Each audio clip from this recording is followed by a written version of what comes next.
Hello, I'm with two of the rarest Ayurvedic physicians and scholars and researchers that you can find in the current era who have amazing knowledge on Ayurveda classics.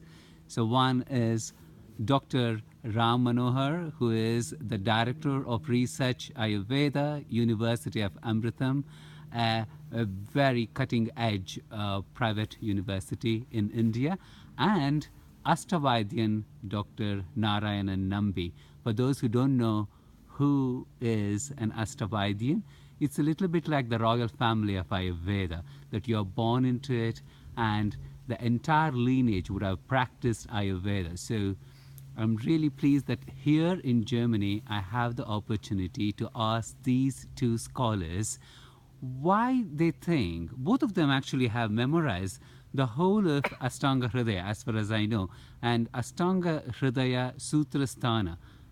Why the two of you think that this is so essential, the correct understanding of that for an Ayurvedic practitioner?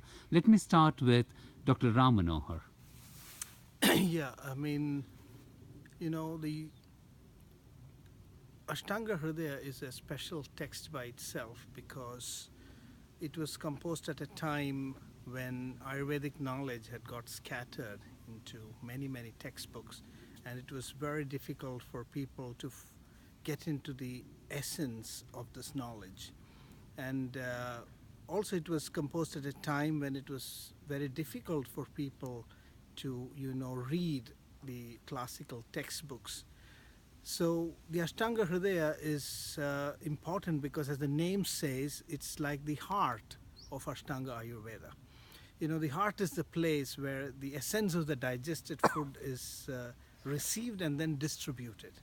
So Ashtanga Hridaya means the essence of the knowledge of Ayurveda. And it is available in a way that, it's very easily assimilated and, distributed to the whole community. And if you look at the Sutrasthana, then it's like the essence of the essence.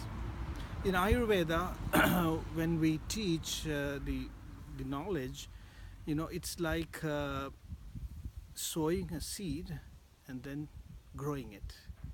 So the Sutrasthana is like the seed.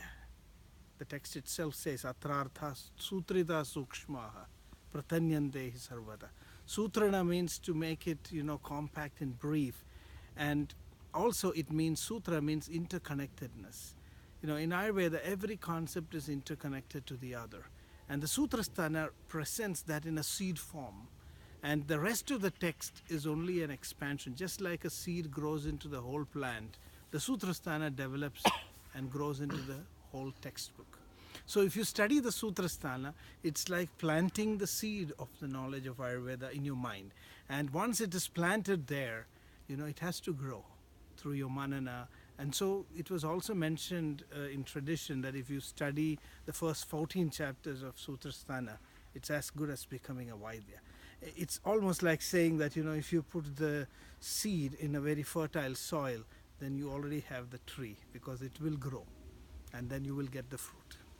Wow, that's a very, very comprehensive, synopsis of the importance of Sutrasthana. Thank you, Dr. Ram Manohar.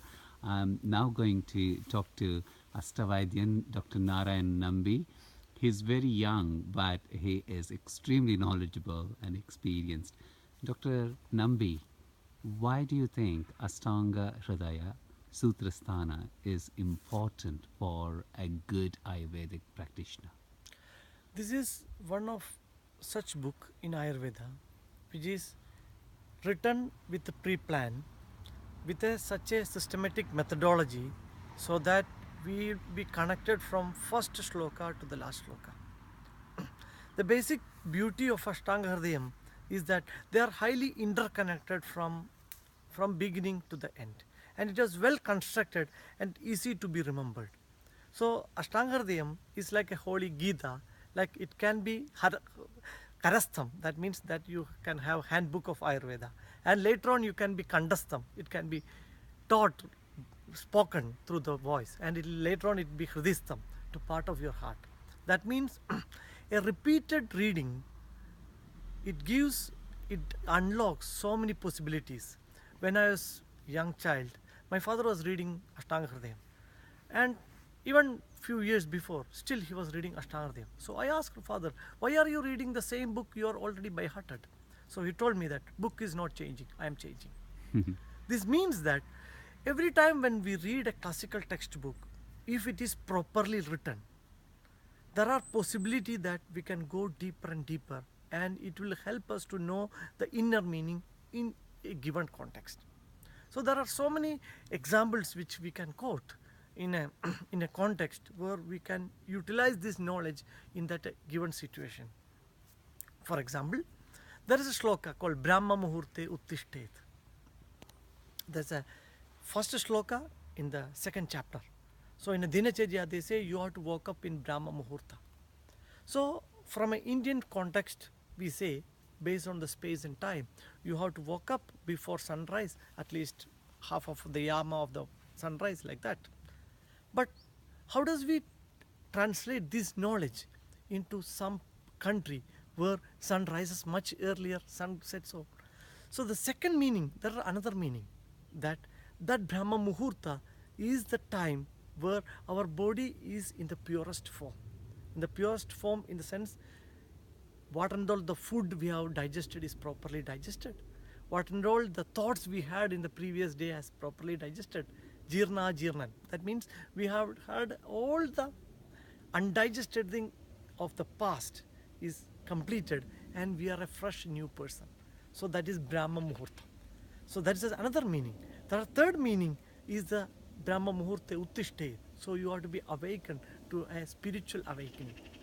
That means you realize that this material world has minimum things to give to our life, rather we have to go for a spiritual life. So one shloka can unlock, if we repeated reading and continuous understanding can give a wider meaning. There may be still more meaning. So this is the beauty of Astanga Hridayam comparing to other Samhitas, that it has been written in a short, beautiful, poetic way, so that we can by heart, we can be part like a poem inside us, and it will help us to tune through the poem, help us to tune with the nature, with ourselves. Fantastic. Thank you so much. A final question to both of you is, for a student of Ayurveda who is engaged in the study of Ayurvedic classics, Astanga Hridaya, what would be your recommendation as to how they should approach it? Ram? Yes, I mean, I think Astanga Hridaya should be approached as a resource with which they must maintain an inner connection. You have to bathe in the wisdom of this text again and again. You know, it's like diving into the ocean and picking up the gems. You know, every time you dive, you get something new. And so the Astanga Hridayam, this is called as upasthiti, means you have to have a mental connection with the text. That you have to live in close proximity with the text. Your whole life has to become a gradual process of, you know, becoming one with the teachings of the text. So being with the book, repeatedly reading it, repeatedly thinking about it, your own consciousness is completely transformed, and you get that vision and knowledge of Ayurveda. So this is a lifetime process. So it's a lifetime relationship that you have to build with this textbook. That's beautifully said. Thank you, Dr. Ram and Dr. Nambi. For us, it's Astanga Hridayam is not at all separate to us, because as a lineage of Ashtavaidya, we have continuously, from childhood, we are continuously hearing, reading. This means every moment what we see, we say dosha igadrik. Look at through dosha. There are dualistic meaning in that, but still. So that means when we continuously reading Astanga Hridayam, it really help us to get whenever we have any question from the nature, it will help us to give some inner meaning through the text. Okay, what will be the solution? So it is like complete dedication, complete devotion, and it helps us to have more insights in the Ayurveda. Thank you so much. Thanks to Dr. Ram and Dr. Nambi. I must say, this duo is really very special, especially in the context of Ayurveda classics and its application in modern India. And they're also bringing this knowledge to the West without diluting the essence of Ayurveda. So I'm really very thankful. Thank you.